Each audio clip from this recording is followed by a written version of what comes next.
Hello, let's talk about like, comment, and subscribe inside YouTube's chaotic rise to world domination by Mark Bergen, his 2022 nonfiction work about, yes, the rise of YouTube, the various struggles that it has overcome as a business, the many stories of the creators on the platform, the many events that almost threaten to squash it as it goes.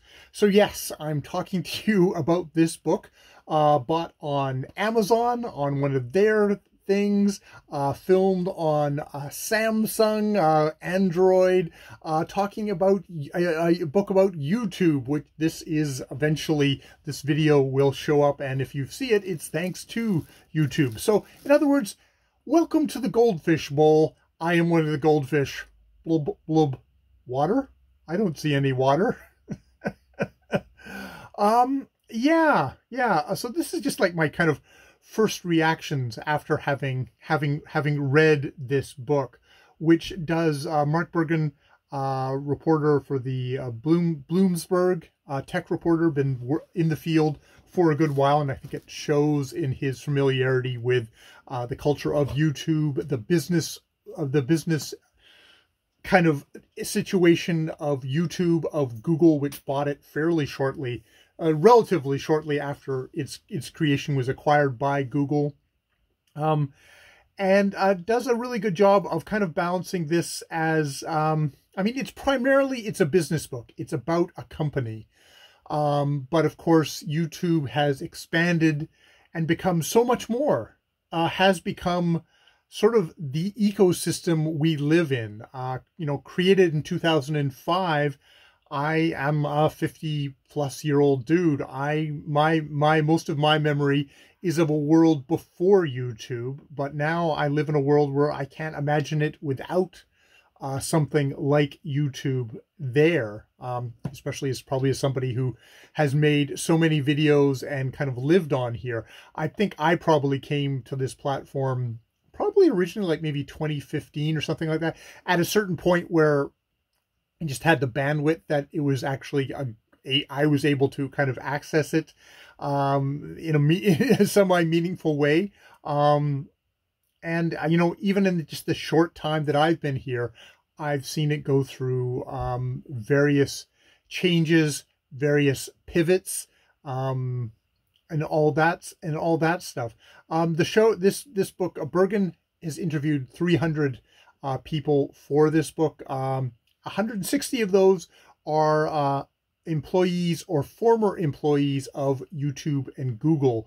So oftentimes people that he's talked to off the record, because of sort of the level of secrecy, kind of the opaqueness of a company like Google, of YouTube. They hold such a large sway, but they are this company that doesn't particularly want to, spill its secrets, doesn't want to particularly let people in, even the creators who exist on their platform, in on just sort of all the nuts and bolts. And this does a really good job of marrying the business story with the more front-facing story of what was going on in all these times, all these eruptions, things like the Christchurch murders, the mass shooting, PewDiePie, and his various controversies, Logan Paul, more specifically kind of like the adpocalypse with advertisers. This is an advertising company, YouTube, very much its existence getting threatened. That's probably the one that I was actually around for, where advertisers are like, holy crap, this is a site that isn't safe for advertising. It's hosting stuff with terrorists, stuff with really questionable material for children, things like that, that they withdrew, and YouTube had to do a major pivot from being sort of very much kind of the American bastion of free speech. You can do you can say whatever you want on here, as long as that you're not inciting silence. Sort of the same test rules that the Americans would use for, what are the limits of free speech. And, you can see a very kind of, a certain kind of idealistic nature in YouTube of yes, free speech, but also things like wanting to be, whether they succeed, being voices for, help out bringing out voices of like the LGBTQ plus, all that community, Black Lives Matter, things like that, wanting to be in that, but at the same time amplifying. It's one of these things of, we're not going to be the gatekeepers, was very much an ethos of YouTube. It's like anyone can come on here. The old kind of the media system was very much about, there's gatekeepers, only certain people are allowed to speak, and oftentimes, and traditionally, that was, white, male, a certain kind of a class. You had to have you had to know the right people to be able to get on TV, to be on in the newspapers. But now anyone could be a news broadcaster, anyone could be a commentator. And there was, I remember early web in general, and it was very much like, information will set us free. But this YouTube, like the rest of the internet experience, is a microcosm of, yes, there are real wonderful, thriving communities of people of color, of queer communities, of people who are like who seriously were silenced in our community, who found voices on the internet, found each other, and were able to build communities that were stronger. Unfortunately, there's other groups, hateful groups, that also found each other on the internet. And YouTube has definitely struggled with trying to figure out, how do we get that balance of everyone should have a voice with, no, that's unacceptable. How do you do that? I think they make kind of a really good point of, at the beginning, you had trouble with copyright on YouTube, and they figured that out. They figured out how, quote, pretty quickly, how to be able to very machine intelligence identify copyright material, zap it, and actually also do a thing where, hey, the people who own the copyright, we can give you the money from it, instead of the person who uploaded it. So they came up with sort of a solution to that. There was issues of having pornography on YouTube, and they were able to, again, machine intelligence kind of automate a way of saying, hey, nope, that's not going on here.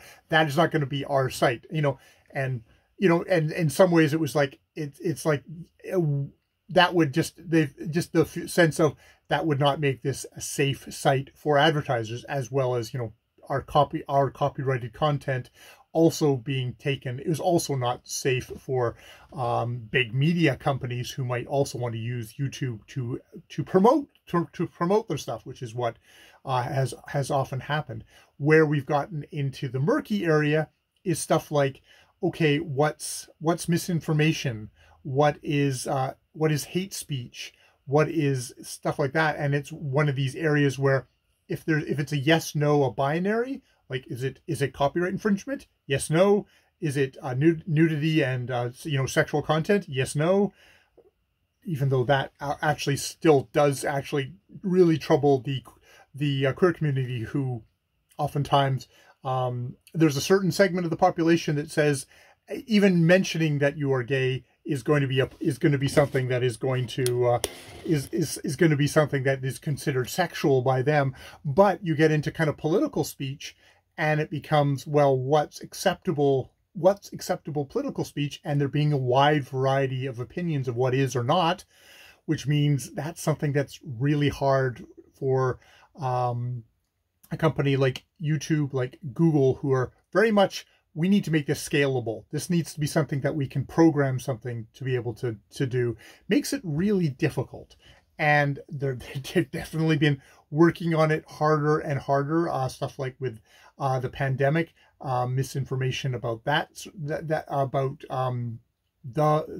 COVID, about the vaccines, has all been stuff that they figured out to a large degree of how to regulate that, not to everyone's satisfaction, most definitely. I'm sure there's someone out there right now who probably looks at it and says, like, I've been silenced multiple times for trying to speak what they would say would be I'm trying to express, free speech. But that YouTube has really put the dials high up on the very conservative side of things. I mean, I think that's one thing that you can say about the progression of YouTube. YouTube, as it's become larger, as it's become a giant thing, worldwide corporation, it has become more and more conservative, harder to steer in a way. It's become this giant super tanker, which any decision you make has wide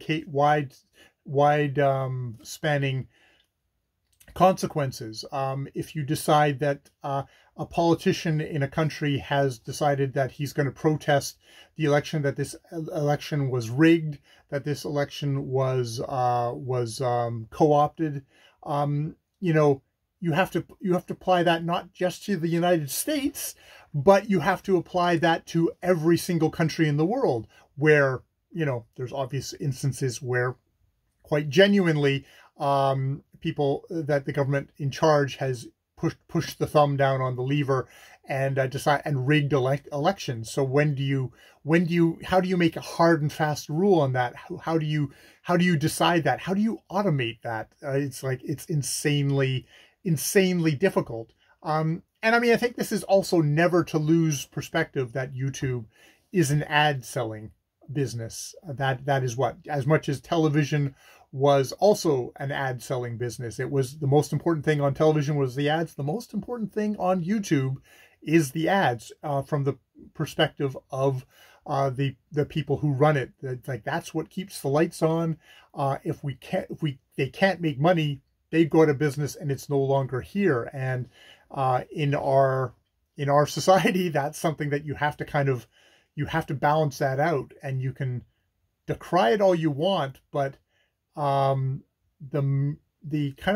one sense, the miracle that we're able to broadcast all these videos, like we're at a billion hours of viewing time per day for YouTube, recently, over that, that is something that the only reason that is actually viable and that it's actually stayed around for so long, because it's strange. It's like it was YouTube only came into existence in 2005. But then again, you think about how many internet companies came into existence in 2005 and weren't, vanished by 2010, much less still a great going concern in 2022. It's kind of insane. It has become, at one point, Mark Bergen talks about, there's the whole thing of being a joke, being a threat, and then being obvious. And at this point, YouTube seems to have transitioned into its obvious, this is like electricity. This is like running water. This is YouTube. We live in it. I swim in it. So this was a really interesting book.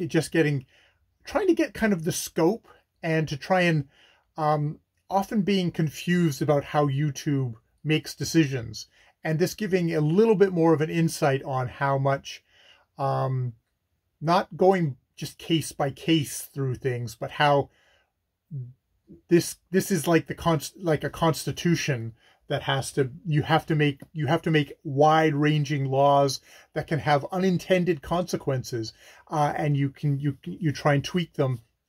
There's also kind of an argument in here that it is so dominant that is there an argument that this shouldn't really be in the hands of an advertising company, an ad selling company? Yet at the same time,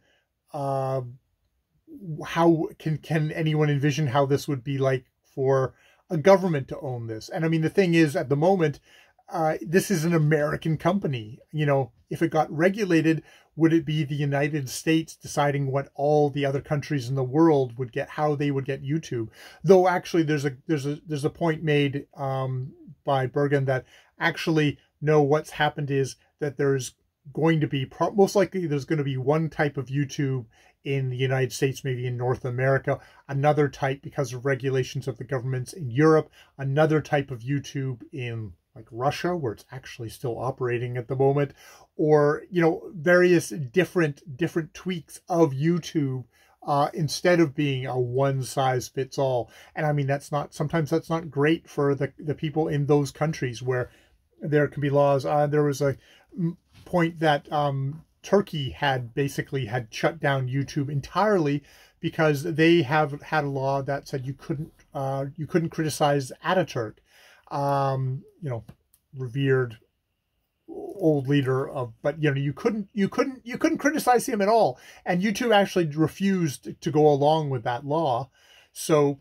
it just got shut down entirely. And something similar almost happened in Germany with certain laws there. And I mean, that's one of those things where will the company blink or will the country blink? And you know, wielding that kind of power, Susan Wozniak,